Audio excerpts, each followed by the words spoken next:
नमस्कार मित्रों। बढ़ती हुई जनसंख्या के साथ आज युवाओं के सामने एक प्रमुख समस्या जो है वो है आजीविका की या रोज़गार की। ऐसा देखा गया है कि ज़्यादातर युवा अपने भविष्य को लेकर बहुत चिंतित और सशंकित रहते हैं। उसका एक प्रमुख कारण यह भी है कि ज़्यादातर युवाओं की जो पसंद रहती है वो या तो डॉक्टर या इंजीनियर या प्रशासनिक अधिकारी या प्रबंधन में जाना चाहते हैं, और जब उन विषयों में उनका चयन नहीं होता तो वो स्वयं को असफल समझने लगते हैं। परंतु क्या यह असफलता है या जिनका चयन हो गया वो लोग ही सफल हैं? इस विषय पर मैं एक वीडियो पूर्व में प्रेषित कर चुका हूं। उसकी लिंक ऊपर आई बटन में आपको मिल जाएगी, वहां पर क्लिक करके आप देख सकते हैं। तो पहले हमें यह समझना बहुत महत्वपूर्ण है कि सफलता आखिर है क्या। केवल उच्च पदों पर कार्य करना या केवल डॉक्टर, इंजीनियर या प्रशासनिक अधिकारी बनना ही सफलता के दायरे में नहीं आता है। हमको ये भी ध्यान रखना है कि जैसे जैसे जनसंख्या बढ़ रही है तो निश्चित रूप से रोज़गार के अवसर तो कम हो रहे हैं, लेकिन यदि दूसरी ओर हम देखें तो जितनी जनसंख्या बढ़ती जाती है उतने रोज़गार के नए अवसर भी उत्पन्न होते जाते हैं, क्योंकि ज़्यादा बड़ी जनसंख्या के लिए ज़्यादा सुविधाओं की आवश्यकता होती है। तो हम अगर एक बार लीक से हटकर देखने की कोशिश करें तो हम निश्चित रूप से बहुत सारे रोज़गार के अवसर उत्पन्न कर सकेंगे, और हमें इस तरह के कार्य करने में किसी तरह के संकोच या शर्म नहीं होना चाहिए, क्योंकि आम तौर पर होता यह है कि हमारा अहंकार इस तरह के कार्य करने में हमारे सामने आ जाता है, जिस वजह से हम प्रमुख जो हमारे दिमाग में एक छवि बनी हुई है कि यही कार्य हमको करना है, उनको छोड़कर हम अन्य कोई कार्य करना नहीं चाहते। लीडरशिप में एक जो बहुत महत्वपूर्ण जो क्वालिटी होती है एक लीडर की, वो ये होती है कि वो नेतृत्व तो करता ही करता है, परंतु साथ ही साथ अपने आचरण से अपने फॉलोअर्स को या अपने अनुसरण करने वालों को वो एक प्रेरणा भी देता है। ऐसा ही एक उदाहरण हमको मिलता है भगवान कृष्ण की जीवन से। आप सबको महाभारत से ज्ञात होगा कि जब महाभारत युद्ध हुआ था तो उसके पहले अर्जुन और दुर्योधन दोनों गए थे भगवान कृष्ण के पास मदद मांगने के लिए, और आपको ये भी मालूम होगा कि भगवान कृष्ण उस समय द्वारकाधीश थे,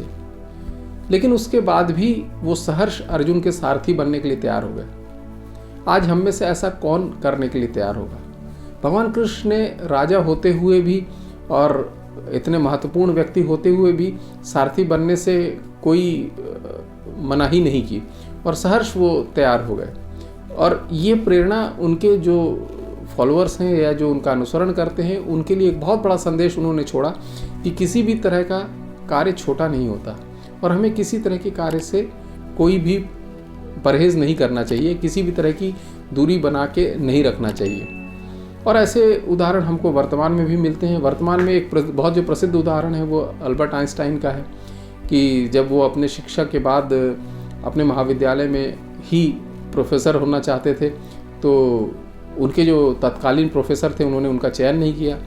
और जब उनका चयन नहीं हुआ तो अपनी आजीविका चलाने के लिए या घर खर्च चलाने के लिए उन्हें एक स्विस पेटेंट क्लर्क का एक जो जॉब मिला वो उन्होंने प्रसन्नतापूर्वक ले लिया।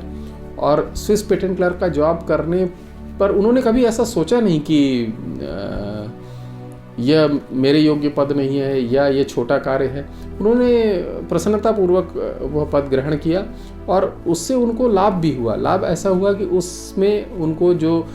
खाली समय मिल पाता था उसमें वो अपने शोध पत्रों पर कार्य करते थे, और हम सभी जानते हैं कि उनके शोध पत्रों ने तो आधुनिक विज्ञान की दशा और दिशा ही बदल कर रख दी है। तो कहने का तात्पर्य यह है कि किसी भी तरह का कार्य छोटा नहीं होता है। और अब अगर हम बिल्कुल अभी आधुनिक समय की बात करें, वर्तमान की बात करें, तो युवाओं की प्रेरणा स्रोत बहुत सारे युवा ऐसे बन रहे हैं जो लीग से हटकर कार्य कर रहे हैं और बहुत अच्छा मुकाम भी हासिल कर रहे हैं। जैसे कि आपने देखा हो कि बहुत सारे लोग हैं जो MBA करने के बाद या इंजीनियरिंग करने के बाद या तो चाय के बिजनेस में हैं या उन्होंने वड़ा पाव का कोई बिज़नेस शुरू किया है जिसकी उन्होंने फ्रेंचाइजी पूरे देश में या पूरी दुनिया में भी बांटी हुई है। बहुत सारे लोग MBA करने के बाद कृषि के क्षेत्र में हैं, कोई रेस्टोरेंट्स की चेन बना रहा है। तो कहने का तात्पर्य यह है कि कोई ज़रूरी नहीं है कि हम जो एक प्रचलित हमारी जो सोच है कि हमको केवल उसी क्षेत्र में कार्य करना है या उन्हीं पदों पर कार्य करना है, उसको छोड़कर अगर हम लीक से हटकर दूसरे कार्यों पे ध्यान देते हैं, अपने अवसरों को पहचानते हैं और अभी जो जनसंख्या बढ़ने के कारण जो नई मांग उत्पन्न हो रही है उसकी ओर ध्यान देते हैं, तो हम निश्चित रूप से बहुत सारे रोजगारों का सृजन कर सकेंगे और न सिर्फ अपने लिए एक बेहतर आजीविका का साधन उपलब्ध करेंगे, बल्कि साथ ही साथ दूसरे लोगों के लिए भी कम से कम सैकड़ों लोगों को हम रोजगार भी उपलब्ध करा सकेंगे। और एक और बात यह है कि यदि हम फ्रेंचाइजी भी उसकी बांटते हैं, जैसा कई उद्यमियों ने किया है कि देश और दुनिया में उन्होंने फ्रेंचाइजी बांटी है, तो बहुत सारे अन्य युवाओं को भी वो एक बिजनेस का अवसर प्रदान कर रहे हैं। तो कहने का तात्पर्य यह है कि हम महापुरुषों, अपने भगवान श्री कृष्ण, अल्बर्ट आइंस्टाइन और अभी आधुनिक जो काल के युवा हैं उनसे प्रेरणा लेते हुए जीवन में एक लीक पर न चलते हुए जो भी